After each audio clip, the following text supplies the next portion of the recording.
Tonight on Nightline, he won back-to-back Super Bowl victories and laid the foundation of a new football dynasty. What do you do with a coach like that? Fire him. The bizarre story of Jimmy Johnson and the shake-up at the Dallas Cowboys tonight. In Tokyo today, the Japanese government made a number of promises designed to prevent a trade war with the United States. For example, there is a promise to make it easier for foreign companies to sell Japanese consumers automobiles and other expensive products. The Clinton administration's reaction? Not enough. And it wasn't enough for Wall Street. Fears about trade with Japan and concern that interest rates are on the way up forced the Dow Jones Industrial Average down 63 points to close at 36.99. Trading was heavy.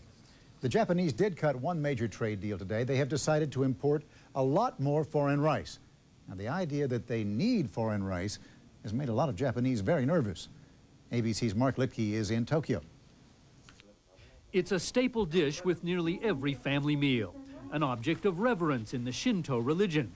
So Japanese were understandably dismayed when foul weather wiped out most of last year's rice crop, forcing the government to import foreign rice for the first time.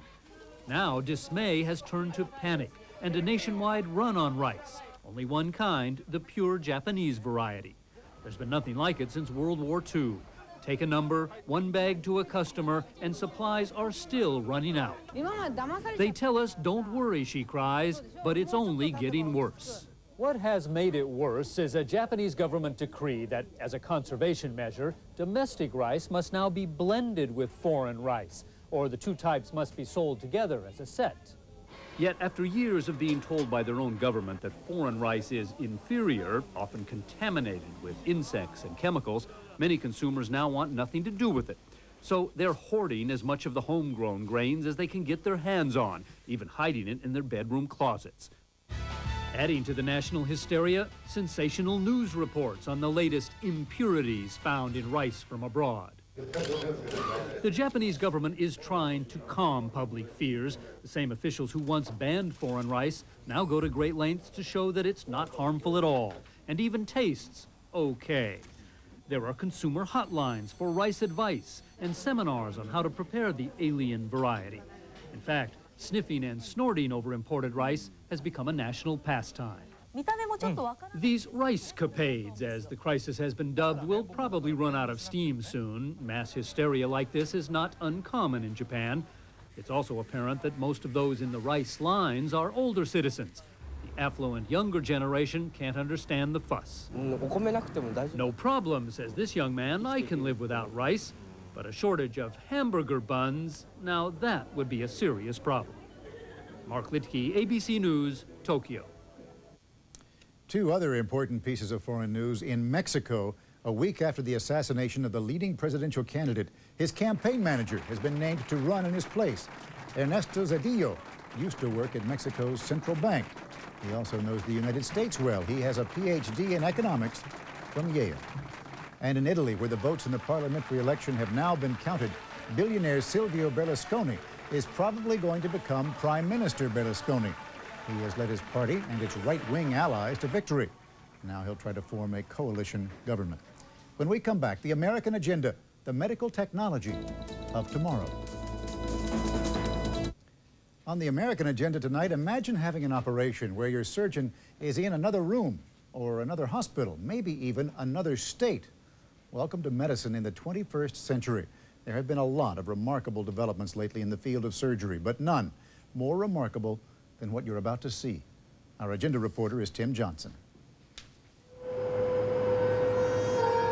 It is frozen vertically in a block of ice, the body of a recently deceased human being. One of two bodies, a male and a female, selected to be part of the Visible Human Project at the University of Colorado. With millimeter accuracy, scientists are cutting the cadavers from head to foot into thousands of slices. Each slice will be photographed and stored in digital form to create the first ever electronic database of real human anatomy. It will change forever the way medical students and surgeons are trained.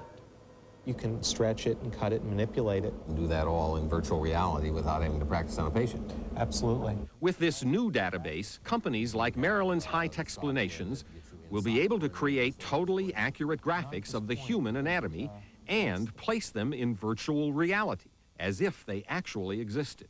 And this will help a surgeon prepare for a difficult operation. Instead of practicing a case, say, 15 times before they lay hands on a patient, they can practice it 1,000 times, and every single complication that can occur.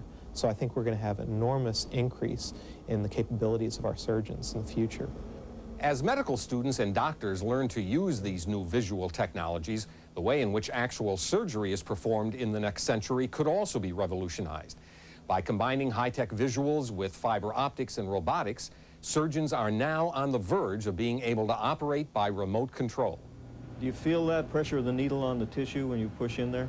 In a demonstration of this new technology called telepresence surgery, a video camera transmits the image of a pig's stomach to a workstation 8 feet away.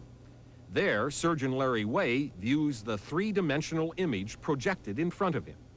Using a precision instrument with scissor-like handles that control a robotic device at the site of surgery, Dr. Way inserts a suture into the image transmitted in front of him.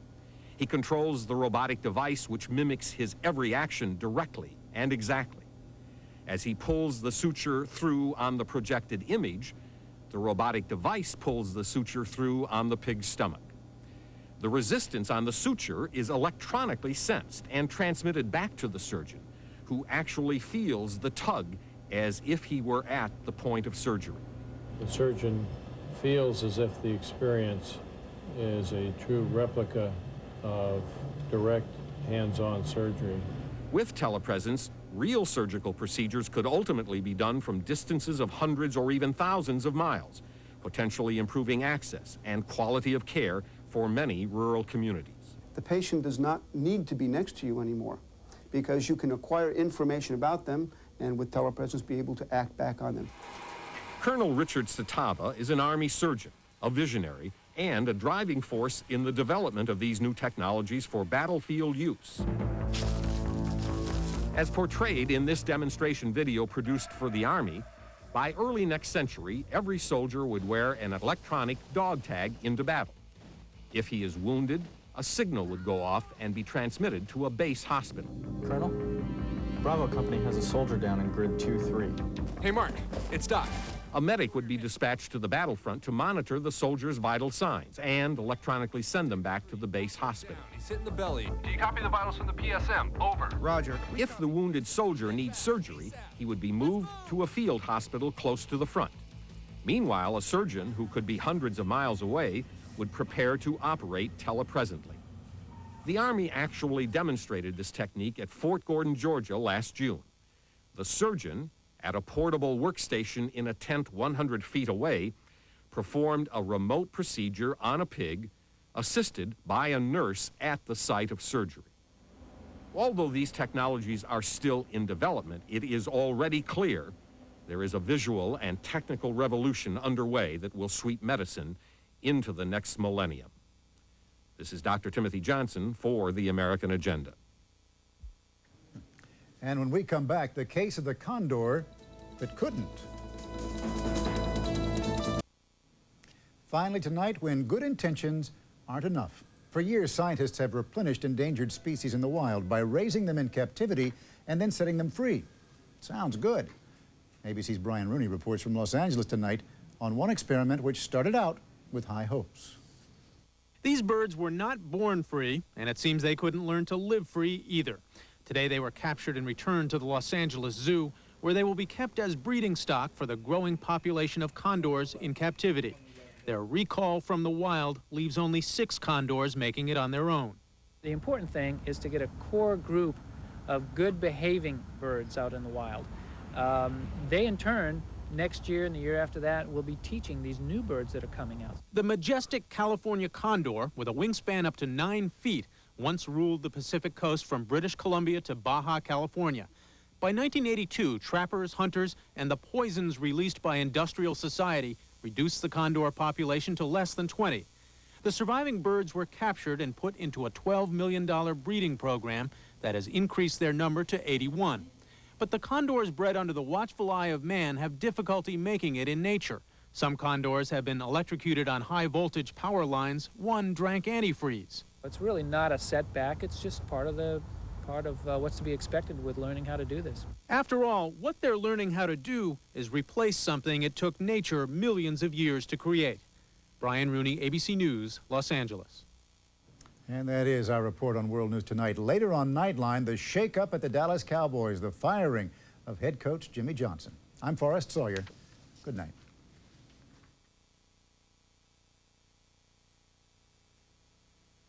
This has been a presentation of ABC News. More Americans get their news from ABC News than from any other source.